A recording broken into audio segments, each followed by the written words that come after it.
Welcome to a new edition of the Neon Jazz interview series with Norwegian jazz bassist Sigurd. We caught up with him in mid-April 2020 during the heat of the COVID-19 lockdown to talk about his newest album and so much more. He grew up on a farm in a very small village that had about 100 inhabitants. Music was a central part of his childhood, playing the violin at the age of 6 and then moving on to the double bass at the age of 13. He's got a great story. Enjoy. Thank you for taking a minute. How's everything going over there? Well, it's fine. It's a strange situation, but I guess we're quite okay in Norway after all. Seems to be moving in the right direction, and there's not so many ill people and not so many deaths, so it's quite okay. I can see you are worse hit than us in the US. Yeah, everything over here in the US has been kind of spiking. They've been hopeful that maybe things in New York will start curving out, and even here in Kansas City, I guess we're still waiting for the worst of this to kind of hit and happen. And then hopefully here in the next couple weeks we can get some better news. But yeah, we're just being hopeful. So yeah, sure. That's all we can do. But I have to keep hope. There's better times ahead of us. Yeah, sure. Without a doubt. Yeah. Without a doubt. But I just figured it would be good to have a good conversation during this time and kind of, talk about something other than what's been going on. So thanks for taking a minute out today.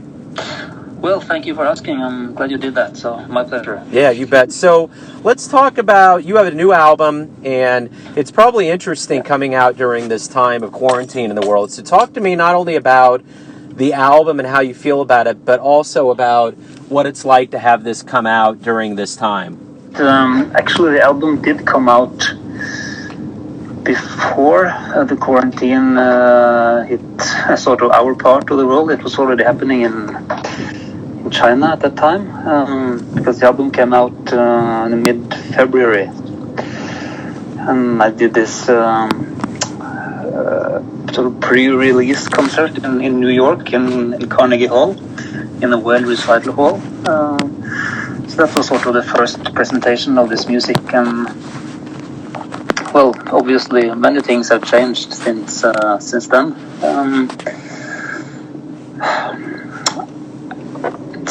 I can talk a bit about the album. It's strange how when I made the album, I wanted to explore basically isolation or being sort of cut off from the outside world. So this is why I recorded it at this quite remote island outside of Bodø in northern Norway. So the album was made in that kind of isolated space, and all of a sudden we are living in isolation. It's quarantine situation. It's definitely none of us could have imagined this, what we have today, and back then when I recorded it in September.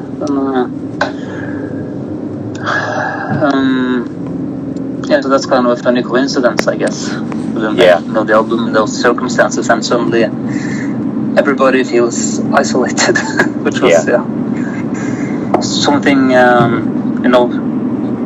that I longed for in this very hectic life, that everyday life that I have. So to reach for maybe solitude and reach for being quiet in a way.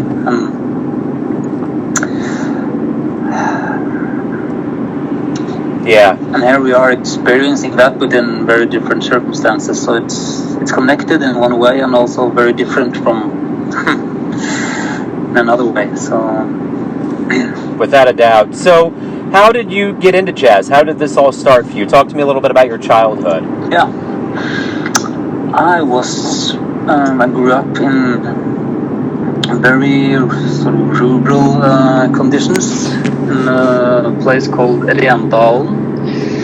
It's about 3.5 hours north of Oslo. And I started playing.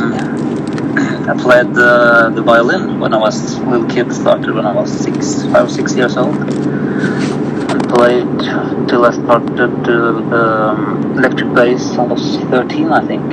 So growing up, I played lots of folk music, which is something you can definitely hear in especially in my solo work, and on this new album as well. My influence from Norwegian folk music. So, and after, when I started with electric bass, I got into playing, rock and metal at first, and then I started playing the upright bass just a couple of years after, just playing classical music. So I had a very broad musical background.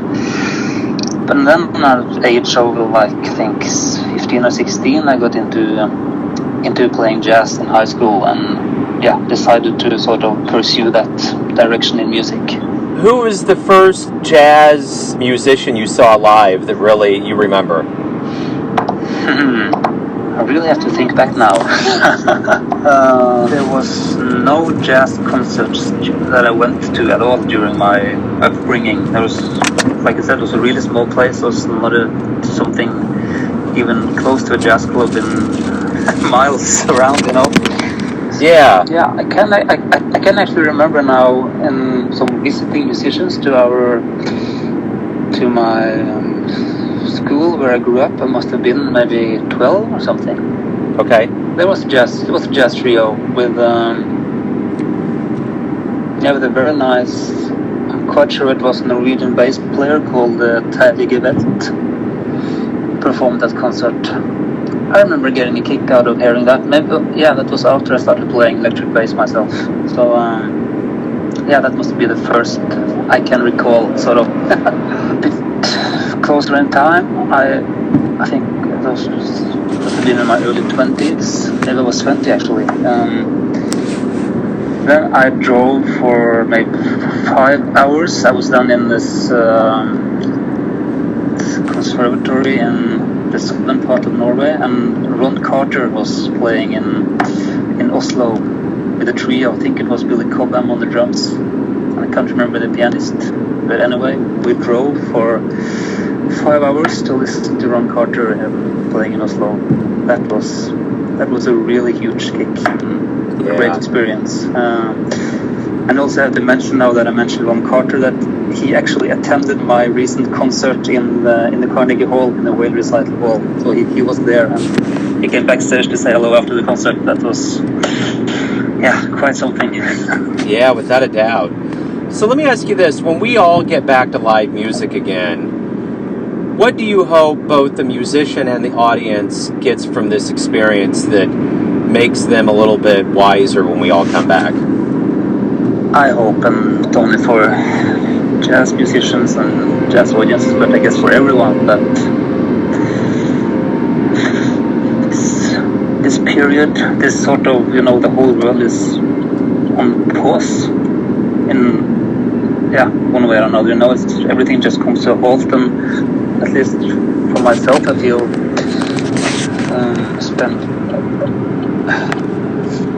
I started thinking about how I live my life, how everything goes so fast, and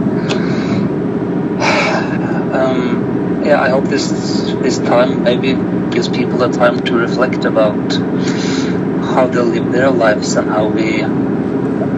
also how we relate to nature in the way we live our lives, which is really important thing to reflect on, and how we move forwards after this. If we should we go back to sort of the normal that we had, or should we try to use this pause as the start of something new, of gradually building a new way of living, and how we relate to nature. That if anything, that's what I hope for the most. Wonderful. That's great. Hey man, thank you for taking a few minutes out to talk about the new material, our world today, and a little bit about your life and music. I really appreciate your time.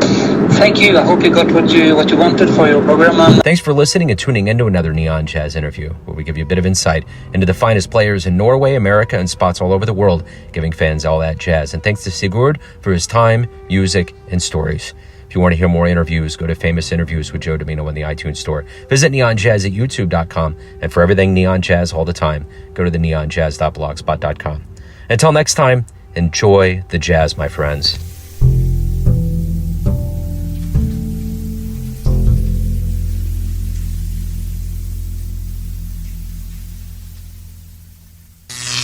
Neon Jazz.